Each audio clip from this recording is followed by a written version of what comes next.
vimos lo que pensábamos que no se iba a ver en un proceso electoral en Colombia y que quisiéramos seguir viendo. En ese proceso electoral prácticamente dijimos, nuestra función terminó. Los que creemos en la democracia y en la paz, tenemos mucho trabajo por hacer. Hay muchísimo trabajo por hacer, pero ya se demostró que es posible. Así es. Ya tuvimos ese oasis y lo que debemos buscar es que retorne ese oasis.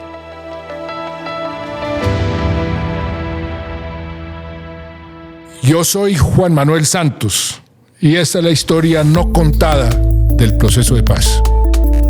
Cambiar las balas por los votos. Bienvenidos a otro episodio de Cambiar las balas por los votos, la segunda temporada de la historia no contada del proceso de paz. En este episodio me acompaña Alejandra Barrios, la directora nacional de la Misión de Observación Electoral. Bienvenida, Alejandra, y muchas gracias por acompañarnos. Pues, presidente, muchísimas gracias por la invitación. Y voy a comenzar con una pregunta muy sencilla. ¿Cuáles eran las condiciones electorales en los territorios más afectados por el conflicto antes del acuerdo de paz con las FARC? Claro que sí. Entonces, ¿qué teníamos antes en esos 4 municipios? Eran municipios que tenían, digamos que 4 características en términos de participación política. La 1, la violencia política y social. Esos municipios concentraban los mayores números de violencia frente a liderazgos sociales, políticos y comunales. Tenían también el mayor déficit de cedulación y, presidente, usted sabe que para poder ejercer los derechos políticos necesito mi cédula, necesito poder estar identificado. Colombia tiene una tercera característica más marcada en ese momento y es que los procesos electorales se definen en los grandes centros urbanos. El 40% del censo electoral está en las 4 capitales más grandes de este país. Eso significa que no tienen casi puestos de votación. Y finalmente una participación electoral reducida por las condiciones de conflicto y de las 3 anteriores. Entonces, si estábamos en esas condiciones, en ese momento había muy poca participación de la ciudadanía. Se firma el acuerdo de paz. Elecciones que se hacían en medio de las balas dejan de hacerse en medio de las balas. Y yo creo que vamos a un terreno absolutamente positivo para la democracia que nos cobija 2018, 2019, donde por primera vez en la historia reciente de este país vimos un proceso electoral que se estaba dando con garantías, no en las grandes ciudades, aquí las tenemos en Bogotá, en Cali, en los territorios donde había presencia de grupos armados ilegales. La gente salió a votar, había mayores condiciones para hacer política y para salir a votar y tuvimos un crecimiento de la participación, pero lamentablemente eso no logró ser sostenible. Han sido las elecciones territoriales más pacíficas de los últimos años. Han sido las elecciones territoriales en donde los colombianos han podido votar en todos los puestos de votación.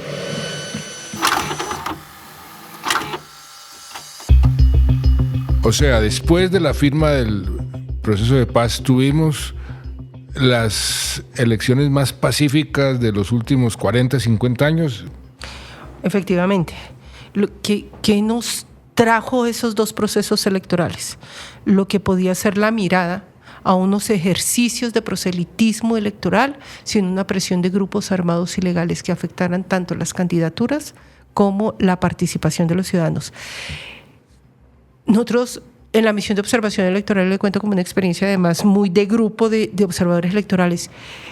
Yo creo que vimos lo que pensábamos que no se iba a ver en un proceso electoral en Colombia y que quisiéramos seguir viendo. En ese proceso electoral prácticamente dijimos, nuestra función terminó.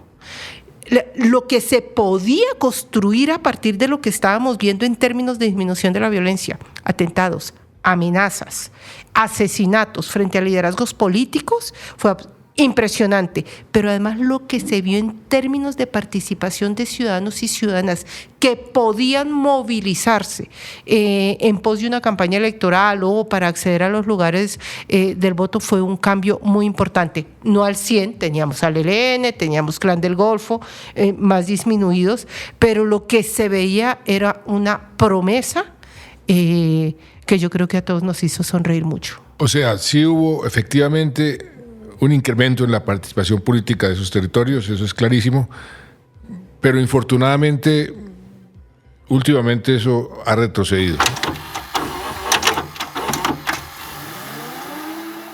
A 66 días de los comicios regionales, la Defensoría del Pueblo esbozó una preocupante radiografía. En 133 municipios del país hay riesgo extremo de violencia para las elecciones por la presencia de grupos armados y la ausencia de la fuerza pública. Pues pasan las elecciones del 2019 y lamentablemente no logramos hacer sostenible ese incremento de la participación por algo que señala el mismo acuerdo. Es que el acuerdo no está diciendo absolutamente nada diferente a lo que es obvio. Se necesitan garantías de participación. ¿Qué es en últimas las garantías de participación para un ciudadano? Poder hacer proselitismo electoral sin ser amenazado. Es decir, si es candidato, poder moverse por calles y caminos y presentar sus ideas. Para el ciudadano, poder acercarse a un puesto de votación y no ser amenazado por votar por determinada candidatura. Ahí se logró un espacio en tiempo en el que afortunadamente eso se pudo hacer. Era una ventana de lo que podía ser la construcción de un proceso de paz sostenible. No lo logramos hacer sostenible porque no se hizo la tarea que tenía que hacer el Estado como Estado. O sea, hoy en día, ¿cuáles son los mayores desafíos para garantizar políticas que consoliden la democracia y una democracia más plural? ¿Sigue siendo la seguridad o qué otros desafíos? Yo hablaría en principio de dos tipos de desafíos. Hay un desafío que indiscutiblemente es el de seguridad.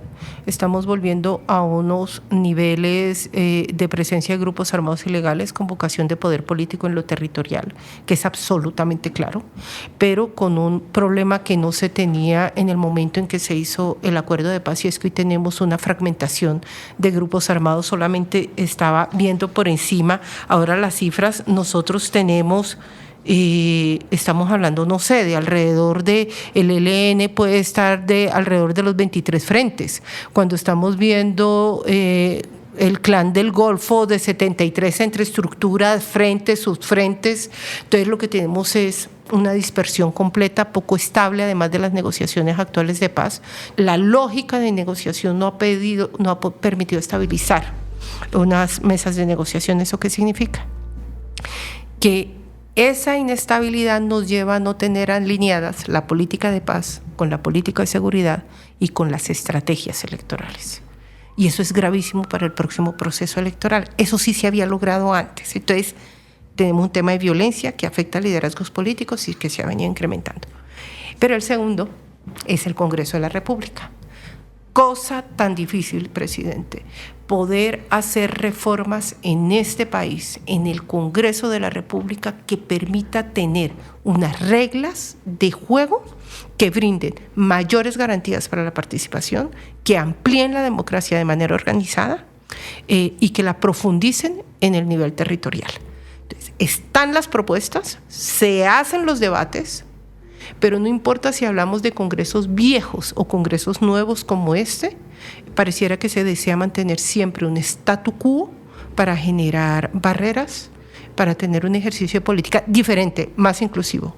Nosotros no tenemos partidos políticos de ciudadanos y ciudadanas, tenemos partidos políticos en su mayoría de jefes y jefas políticas.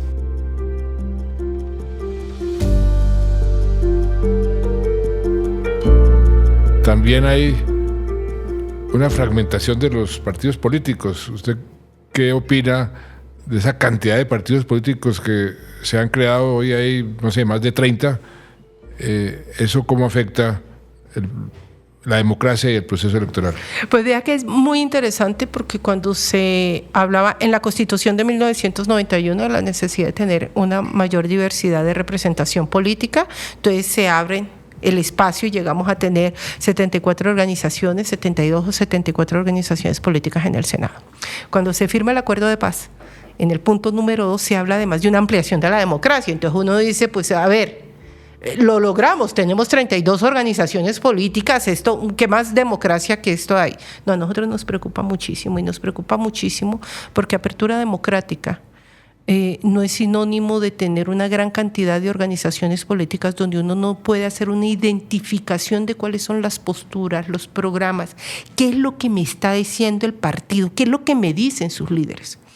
Lo que tenemos entonces, como no tenemos partidos políticos de ciudadanos, sino con nombre propio, lo que terminamos es personalizando la política, cerrando más las posibilidades de participación real, ampliando escenarios de negociación, pero no de negociación política, sino de intereses personalistas. Entonces usted imagínese este escenario, no sé, 300 grupos significativos de ciudadanos, más 32, dejemos el número de organizaciones políticas. Eso es un menú que para el ciudadano es incomprensible, pero además tiene grupos armados ilegales, financiación ilegal de la política, porque los unos acompañan a los otros. La ilegalidad acompaña a la financiación ilegal. Entonces, estamos generando un cóctel que no es propicio para la democracia. Así pareciera con 32 organizaciones políticas que somos absolutamente diversos. O sea, ahí sí, en este caso, la apariencia de más democracia es todo lo contrario. Lo que está generando son problemas que hacen disfuncional la democracia. Y vamos hacia un sistema completamente disfuncional, con algo además muy complicado, y es que pareciera que en el Congreso, no solo en que en los diferentes congresos de la República, pareciera que la reforma política más importante es poder hacer transfugismo, es decir, poderse pasar de un partido a otro sin mayores responsabilidades políticas. Y hoy, vea, de venir de unas propuestas de reformas políticas robustas, con las que no puede estar en desacuerdo, pero robustas, fuertes, que buscaban tener unos partidos políticos que fueran democráticos, con procesos internos, que tuvieran un mayor control en la financiación de la política, con liderazgos claros. Hoy la discusión que se está dando es de un artículo único que dice que cada 4 años se pueden cambiar de partido político sin tener que dejar la curul. Entonces, si usted me pregunta, además de la violencia, ¿qué es lo que no nos ha permitido fortalecer nuestro sistema de representación y democrático? Es que en el Congreso de la República algo pasa cuando entran, que lo que se empiezan a mirar son los intereses propios y no cómo mejoramos la calidad de la democracia. Y eso es un factor, volviendo a la pregunta anterior, que impide que el Congreso apruebe las reformas. La imagen lo dice todo. La reforma política propuesta se hizo trizas y se convirtió en la crónica de una muerte anunciada. Sí. Es muy poco atractivo aprobar reformas que les exija a ellos mismos tener unos partidos muchísimo más robustos, porque las negociaciones entonces tendrían que ser unas negociaciones en marcos democráticos partidistas. Aquí tenemos jefes y jefas de partidos políticos que hacen acuerdos entre ellos de representación, y yo creo que si volteamos a ver en América Latina, Colombia es de los pocos casos inclusive donde lo que tenemos son partidos políticos completamente personalistas, vacíos de ciudadanía, que no les preocupa. Es decir, donde uno pregunta por la lista de militantes y eso no existe, y no les preocupa a las jefaturas políticas, y eso hay que revisarlo. Y con un agravante, que la polarización política hace mucho más difícil cualquier tipo de acuerdo. Efectivamente, hace muchísimo más difícil, y Pues usted que conoce también la política colombiana, pues tener una personería jurídica, tener el documentico de personería jurídica debajo del brazo es una carta de negociación muy importante, y por eso se busca ampliar y lamentablemente se adoptaron decisiones que permitieron ampliar la cantidad de grupos con personería jurídica, no por éxito electoral, que es la regla que tenemos del umbral del 3%, sino vía decisiones judiciales, vía decisiones del Consejo Nacional Electoral. Va a haber una mortalidad muy alta en el próximo proceso electoral. Creo que habría que ver cuántas organizaciones terminan quedando, pero sería partidaria por lo menos de una decisión anterior. Reglamentemos las coaliciones.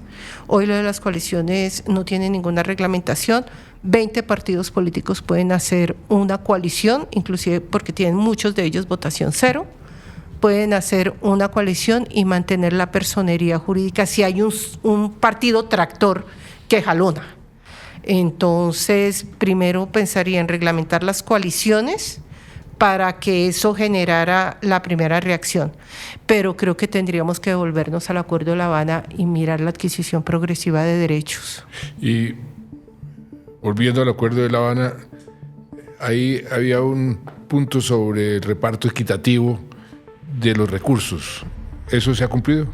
Lamentablemente lo que nosotros tenemos hoy siguen siendo unas reglas de financiación de las campañas políticas que favorecen las organizaciones políticas grandes existentes. Entonces, sí que tenemos, los partidos políticos reciben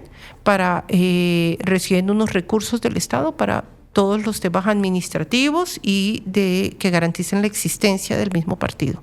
Tienen los recursos, a esto se suman recursos de éxito electoral y la reposición de votos de las campañas para los candidatos, que una parte, un porcentaje se lo queda el partido político. Pero cuando se pensó en cómo podían ser esos mecanismos para tener partidos fuertes con recursos propios que pudieran hacer formación de líderes, escuelas de jóvenes para que pudieran ascender dentro del partido a diferentes cargos, para que tuvieran poder tener presencia territorial. No, los partidos políticos en Colombia son especialmente el resultado de financiación privada, del resultado del éxito electoral, y las campañas dependen de los recursos que tiene cada uno de los candidatos. Si usted se da cuenta, y solamente para poner un ejemplo, en el último proceso electoral, en elecciones presidenciales, ninguno de los candidatos a elecciones presidenciales pidió anticipo.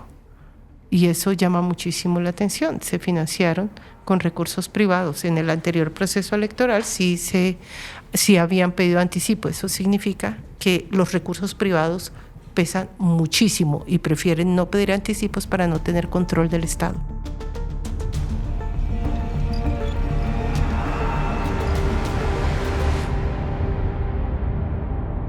En el punto 2 del acuerdo también se estableció que habría una especie de enfoque de género, de que las mujeres participaran más. ¿Eso se ha cumplido? Volvemos al Congreso de la República. El tema de la inclusión efectiva de las mujeres, no solamente en la conformación de las listas, sino en la posibilidad real, efectiva de ser elegidas, no se ha cumplido. Solamente en este Congreso se han presentado 4 propuestas para buscar ese objetivo. No se ha logrado que ninguna de estas 4 propuestas pase cuando estamos hablando de alternancia en la conformación de las listas. ¿Eso qué significa? Que hay una resistencia absolutamente clara a tener un proceso de conformación de listas que incluya de igual manera nuevos liderazgos en el ejercicio de la política, que eso se llaman las mujeres. Incluir a las mujeres implicaría modificar la forma interna de negociación para la asignación de los puestos. Y es como si uno nombrara el diablo, si uno dice, muy bien, no importa, sigamos con las listas abiertas, pero si en una lista quedan elegidas 6 personas, que 3 sean los hombres de mayor votación entre las mujeres de mayor votación, ahí sí ni que se estuviera nombrando el diablo. Esto ha sido muy imposible. Colombia es de los países de América Latina más atrasados en ese sentido.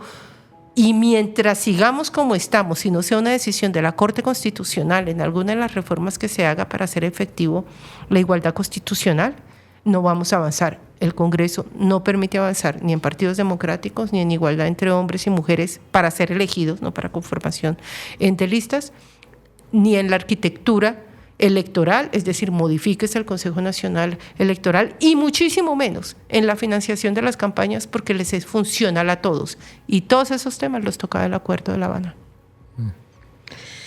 ¿Y qué significan las curules de paz para la apertura democrática del país y por qué se demoraron tanto en posesionarse? Más que posesionarse, lo que ahí tuvimos fue un proceso que pasó, y vuelvo al Congreso. Claro, me acuerdo. Un proceso que en el 2017 se enreda en el Congreso de la República porque tuvimos un problema matemático-político de saber cuál era la mitad de 100. 50 más 1, 50, sí.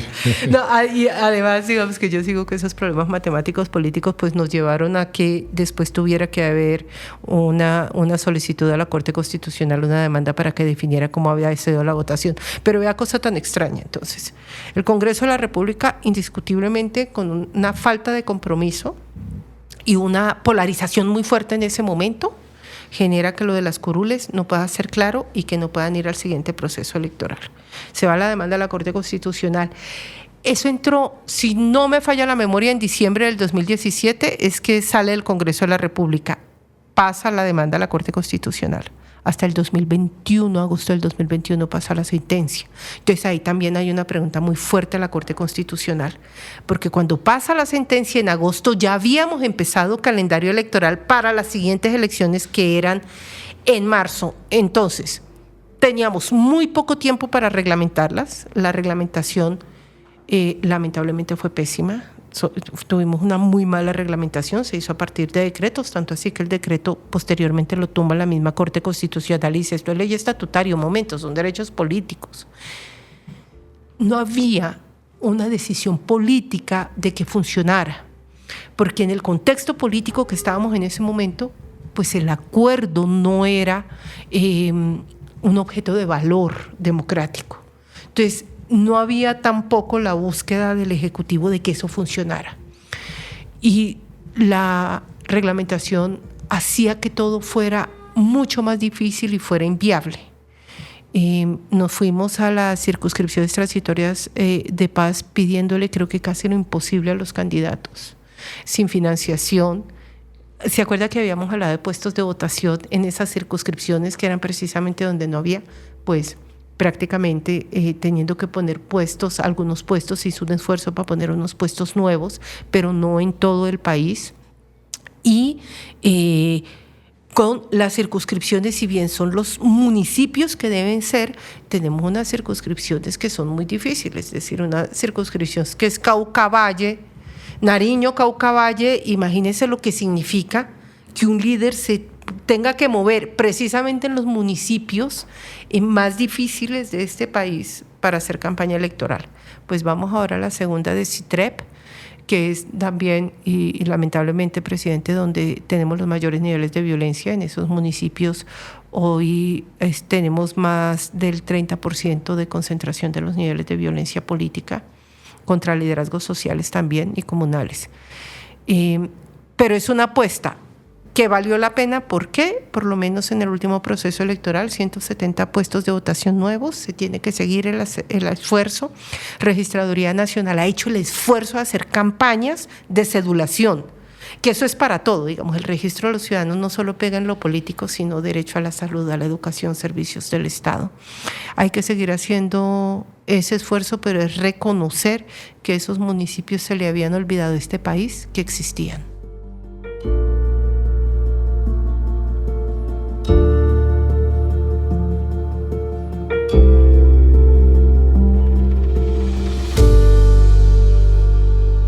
Y por último, porque se nos está acabando el tiempo, Alejandra, la misión de observación está observando y ¿Y qué opina sobre ese fenómeno que se está viendo de la proliferación de los grupos armados, el control territorial que estos grupos están ejerciendo, inclusive las disputas entre ellos es por control territorial y lo que hacen con ese control, no solamente por razones económicas, la extorsión, el secuestro, el tráfico de drogas o cualquier economía ilegal, sino también que ese control se utilice para buscar un resultado electoral. ¿Ustedes están viendo eso? Nosotros estamos viendo eso y lo estamos viendo con muchísima preocupación, porque de verdad realmente es devolvernos a algo que podíamos haber alcanzado de condiciones aceptables para hacer procesos electorales. Entonces, ¿qué es lo primero que nos preocupa? Y voy a retomar algo que le dije al principio. Pareciera que se sigue sin entender muy bien por qué es necesario alinear la política de paz con la política de seguridad y con la estrategia electoral. Yo sé que suena repetitiva, pero eso es muy importante. Esto salió muy mal en las elecciones locales de hace 2 años, salió pésimo, porque uno no puede estar en una negociación sin tener en cuenta que lo que se está jugando a los meses siguientes es el poder político local. Una dura controversia se ha desatado en varios sectores del país por invitación a las disidencias de las FARC para que hagan parte de la ceremonia de apertura de las elecciones del domingo en Popayán. La información fue revelada en un comunicado de la Mesa de Diálogos. A tal punto han llegado el rechazo y las críticas que la registraduría que presidiría el acto cambió el lugar del evento y el propio ministro de Defensa, Iván Velázquez, calificó como inaceptable la participación de ese grupo alzado en armas en cualquier acto protocolario o en puntos de votación.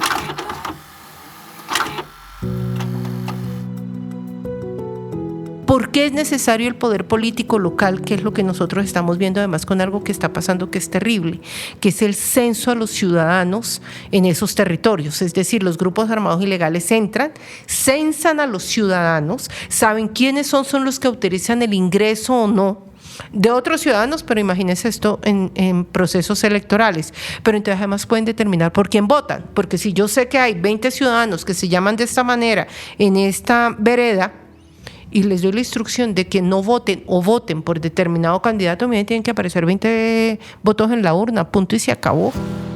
Entonces, alinear esas estrategias tendrían que poner unas condiciones en las 11 mesas, hoy 10 de negociación, de cómo se viera el proceso electoral. Y que tienen que respetar esas reglas del proceso electoral, que básico es libertad del voto y de proselitismo electoral, como el AB. El ABC de las elecciones. En segundo lugar, siempre los grupos armados ilegales vienen acompañados con financiación ilegal de las campañas políticas, de recursos que se mueven en efectivo, y eso sí ha sido un cáncer para este país. Sí, ya parece como chistosa la pregunta de cuánto valen unas elecciones y todo el mundo se ríe. No, es que no es divertido. Una cosa es ganar elecciones, otra cosa es comprar poder político. Y en tercer lugar, el gobernar un territorio, microterritorio, porque hoy estamos no en el fenómeno como era antes, del suroriente del país, si uno habla de 4 o 5 departamentos que tenían grupo armado, sino hoy está microsegmentado la presencia de los frentes con jefes cada vez más jóvenes y sin formación política.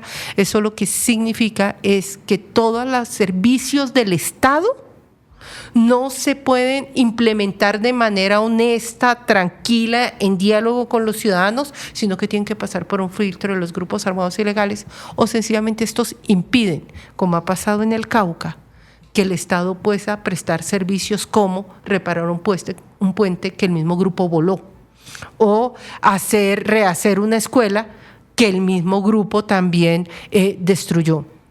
Entonces, eso nos sigue retrasando la ampliación de la democracia, pero sobre todo sigue impidiendo que estos 167 municipios que siguen siendo los más golpeados por la violencia puedan tener opciones de desarrollo diferentes a las economías ilegales.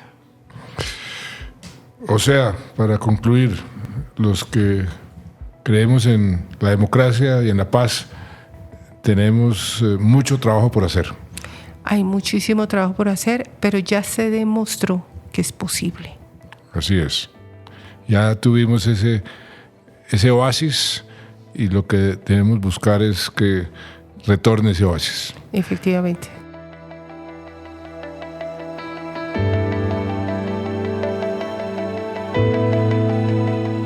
Alejandra, muchísimas gracias. Creo que ha sido muy, muy interesante. Este es uno de los temas cruciales, pues el acuerdo de paz lo que buscaba, entre otras cosas, no solamente que se incorporaran las FARC al mundo civil, sino que la democracia funcionara mejor. De manera que muchas gracias y muchas gracias por la labor que ustedes hacen. Presidente, muchísimas gracias por la invitación. Un placer estar acá y un placer haber estado en esta conversación.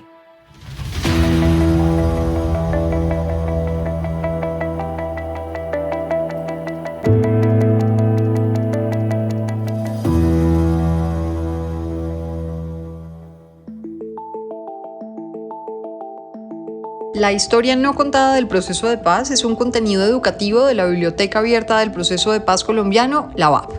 La segunda temporada, Cambiar las balas por los votos, se realizó en alianza con el Centro Carter, acompañante internacional del punto 2 del Acuerdo de Paz. Este episodio se hizo bajo la dirección de Natalia Roa, la edición de Lina Hernández, la producción y postproducción de Rodrigo Gutiérrez, el diseño gráfico de Juan David Camacho, la investigación de Andrés Pérez y Larisa Pisano, y además contó con el apoyo de Jenny Lincoln, Mario Puerta y Harold Martínez del Centro Carter. Presentado por Juan Manuel Santos, expresidente de Colombia y Premio Nobel de Paz. Recuerden seguir este podcast en su plataforma de audio favorita y activar las notificaciones para que no se pierdan los próximos episodios.